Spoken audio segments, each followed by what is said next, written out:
As a rideshare driver, it's not uncommon for some of us drivers to sometimes go against our principles, what we stand on, simply because the price is right. What up, folks? Once again, it is indeed your guy Tim with another ride sharing video. I don't do children. I don't prefer teens in my vehicle. I certainly do not favor having unaccompanied adults in the vehicle. Lots of things can go wrong, and to some degree I even wonder if the insurance companies would cover the incident in case of some type of major event. But I want to run it by you folks because I do believe I went against my principles. In fact, I'm certain I did. But I want to hear from you. What would you do? Now, I make it clear I don't drive unless there's some type of earnings incentive, streak bonus, earnings guarantees, or surge pricing. In my market, Lyft hasn't been offering shit, but Uber has had a hell of a lot of surge pricing lately. So if I can get trips under 3 to 4 miles pickup, and they're at least $2.50 per surge, I will entertain some of those trips. I don't want to drive very far to pick anybody up, and I don't deal with the $1.50 surges. It has to be at least $2, $2.50. But in your market, you may have a different set of rules. However, here's one I did, and I want to hear what you would do. Had a trip, $7 surge. So that's certainly higher than what you normally see in most markets around the country. $7 surge. Drove 3 or 4 miles. I can't recall what it exactly was, but drove 3 or 4 miles to pick up the passenger. You get one name that's written on the bottom of the screen. You're going to pick this person up. I arrived to this townhouse complex. Door opens up, 2 children come running out towards my vehicle, and an adult stands by the door, looks like their mom or something of that nature, and states, "Get them there safely." Now, both of these children were elementary school children. I'm talking 8, 9 years old, and looks like the sister was a brother and sister combo looked like, and the other child couldn't be no more than 4 or 5. So I'm picking up one child that's around 9 and another child that's 4 or 5 years old. Now, the trip was 7 or 8 miles, so it wasn't a short trip, at $7 surge. Like I stated, I'm not a fan of picking up children, and most likely most of you guys are not as well. In fact, I believe the laws, or whatever the case may be, how Uber and Lyft are ran, you don't supposed to have unaccompanied minors in your vehicle. But I want to ask you folks, I did take the trip. I felt like shit when I took it, but I'm thinking $7 surge, 6, 7 miles. The trip paid $20, $30. I can't remember how much it paid, but I'm thinking I'll go ahead and give it a shot. I want to ask you folks, what would you do? 2 elementary school age children. Like I said, I don't favor children. Teens are even worse because teens can tend to be resistive and cause all kinds of drama. You know, elementary school child, you can tell them to sit down and shut the hell up, and they're not going to push back. But teens are a different story. But like I stated, I took these 2 children from point A to point B. It was uneventful. I made good money for a rideshare trip compared to what you normally would make. So I was happy to see the payout, but I went against my principles. I went against the principles of many of you folks. I want to know from you folks in the comments, would you do a trip with 2 elementary school children if the price was right? Keep in mind, as I stated earlier, I don't know if insurance would cover that. And I thought about that after doing the trip. I wasn't thinking about that at the time. $7 surge. Hey, look, it's 2 children, I'll give it a shot. But after doing it, I'm thinking, if you get in an accident, with Uber stating in their terms of service they don't do minors, they don't take minors, I don't think we're technically supposed to even have anybody that young in the vehicle. So you folks, cue your boy in the comments on what you think about that. It's the first time it's ever happened to me. I did turn down a minor before, maybe a year or so ago. A dad had his child over the weekend, I suppose, and was sending the child back home to the mother. and he wanted to put them in my vehicle. I get to the property and the dad opens the door and says, take my child. And I told him, like, he's too young, and I told him about the terms of service, and that was it. My guess is that dad requested another trip and one of the other drivers took him. So I know a lot of Uber and Lyft drivers out there are moving children around. I'm fairly certain of that.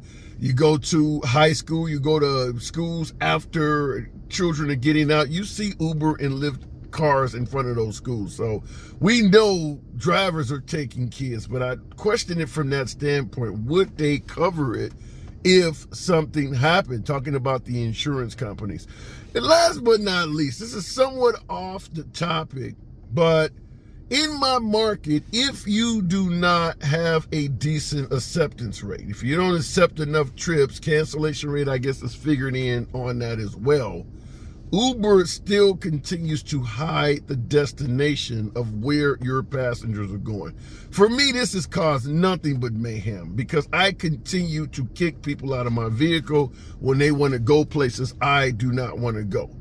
And I saw a video, I think it was on the rideshare professor's channel or something, where a passenger tried to beat the hell out of a driver for doing just that. I think the driver canceled a trip after the passenger didn't come out in the ample amount of time that you get. And in that case, it sounds like the passenger did not come out in the 5 minutes.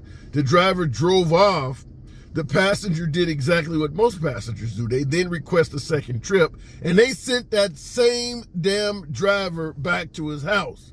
And the passenger was livid because now he's bringing up the fact that he got charged a cancellation fee from the previous trip, and he ended up getting into a fight with the driver, or better yet, just beating the hell out of the driver.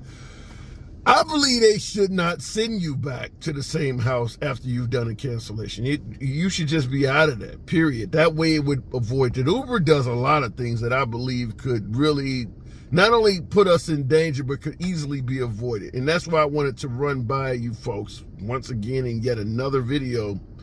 The lack of transparency when it comes to telling you where passengers are going, where their destination is, not telling you until you get to the site, that's dangerous. I'm going to tell you once again, not only is it bad customer service, because kicking passengers out of your vehicle because you don't want to take them somewhere that you didn't know they were going until you fucking got there, is bad customer service. I hate kicking people out of the vehicle. But damn it, I'm not going to do a trip if I got to pay to take the passenger from point A to point B.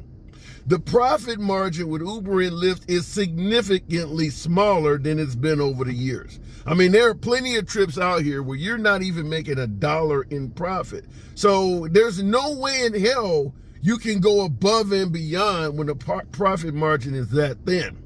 There are simply areas to take passengers to where doing so will cause you a loss. Certainly when it involves taking people outside of your area and having to drive back empty. And of course, trips that are a long ways away. Driving to pick somebody up where you got to drive 8 or 9 miles to pick that person up, and they're only going 2 or 3 blocks. That's a loss. You lose money on those trips. The minimum fare for Uber and Lyft in most markets is maybe $3. My market is $2 and something. So you don't want to drive a long ass way. And when I say long ass way, I mean even 3 or 4 miles when you don't know what the trip is going to pay. This is once again an issue with hiding the destination. In my market, 70-something cents per mile, the average trip you're doing with Uber or Lyft, you're going to make $5 to $6 or less at base fare. Period. You're going to make $5 to $6 or less. A lot of trips are paying you in the $3s and $4. When the passenger gets out of your car, you made $3.50. Shit like that. You don't drive 10 miles for a $3.50 fucking trip. You just don't do that shit.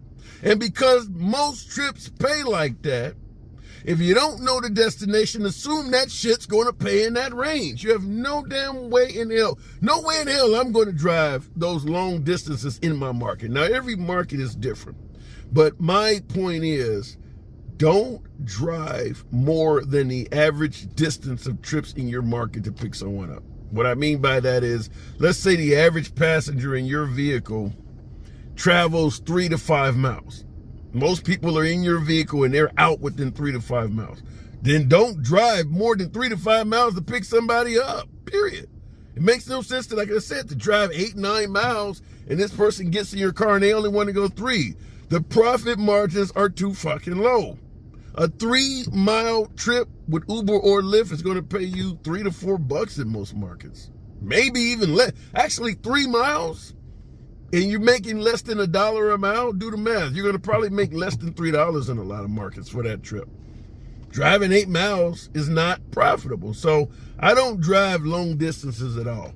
And I don't drive for a minimum $2.50 surge, minimum, streak bonus where they add $5 to the trip, do 3 trips, add an extra $15, that's $5 per trip. And when they do the earnings guarantee, once again, I like to know that they're adding at least about $3 to $4 per trip. Anything less than that's not worth it. I think in my current week right now, Lyft is currently offering like do 25 trips, or better yet, do 20 trips, and they'll give you an earnings guarantee of $25. Fuck that. That's like $1 and something they're adding per trip. As I stated, the profit margin for some of these trips is so low, you could add $3 or $4 to it and it's barely worth it. $1 ain't even worth having a conversation with, especially considering that some of the trips actually have no profit at all. So yeah, those are my numbers. What is your numbers in your market? How many of you folks out there, real quick, last question, how many of you folks out there are driving full-time for base fare? I'm just curious, how many of you folks out there are doing 6, 8, 10 hours a day at base fare? Just base fare and tips. Base fare and tips. I'm curious. Let me know in the comments if you're doing that. And last but not least, how the fuck are you making that work? It's your boy Tim, as always. Subscribe to the damn channel. And I'll see you in the next video.